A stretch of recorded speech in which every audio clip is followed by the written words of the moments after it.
টেলিভিশনে মানে কাজ করেছো, তোমার অভিজ্ঞতা এবং তুমি এখানকার ছেলে, এখানে দেখছো যে এই টিভি কীভাবে কাজ করে। আমি সেই আগের আব্দুল সালাম মন মানসিকতা ওরকমই আছে, এক নম্বর।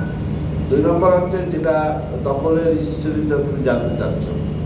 বেসিক্যালি তোমাদেরকে চিন্তা করতে হবে, আমাকে অ্যারেস্ট করলো জানুয়ারি মাসের 5 তারিখ 15 সালে, থিঙ্ক অ্যাবাউট ইট, 15 সালে।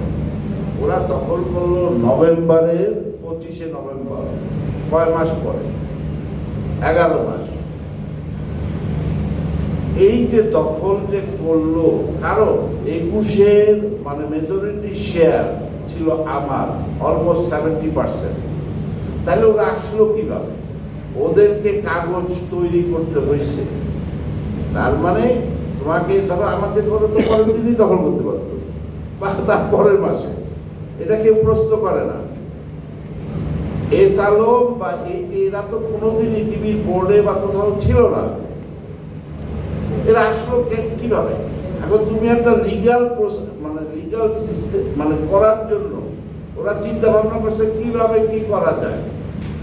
এই 11 মাসে এর মধ্যে এই যে গোয়েন্দা সংস্থা, সবাই নাম জানো, তাদের সহযোগিতায় প্রধানমন্ত্রী অফিসের ব্যাকআপে সমস্ত ফেক কাগজপত্র তৈরি করছে। তৈরি করে ভুয়া সমস্ত কাগজপত্র তৈরি করে জয়েন্ট স্টকে ডিজিএফআই লোক দিয়ে চাপ দিয়ে ওই সমস্ত অ্যাকনলেজ করায় সমস্ত কিছু করে শেয়ার ইস্যু করাইছে, নতুন শেয়ার ইস্যু করছে। আচ্ছা, শেয়ার ইস্যু করছে, সেই টাকাও কিন্তু একুশে অ্যাকাউন্টে ঢোকে নাই, মানে এগুলো চলতেছে অডিট। এরকম 2 নম্বরই করে তারা করছে।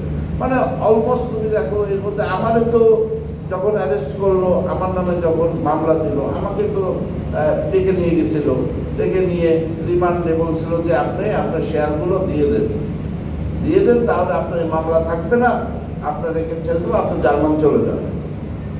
আমি বলছি আমার আঙুল কেটে নিয়ে যাবো, নো শেয়ার দেবো না। এর পরবর্তীতে ওরা চিন্তা করছে কারোর কাছ থেকে তো শেয়ার নিতে পারছে না, তখন কি করবে? কাগজপত্র করে নতুন শেয়ার ইস্যু করছে। ইট ইজ অল মানে জালিয়াতি এবং ফেক।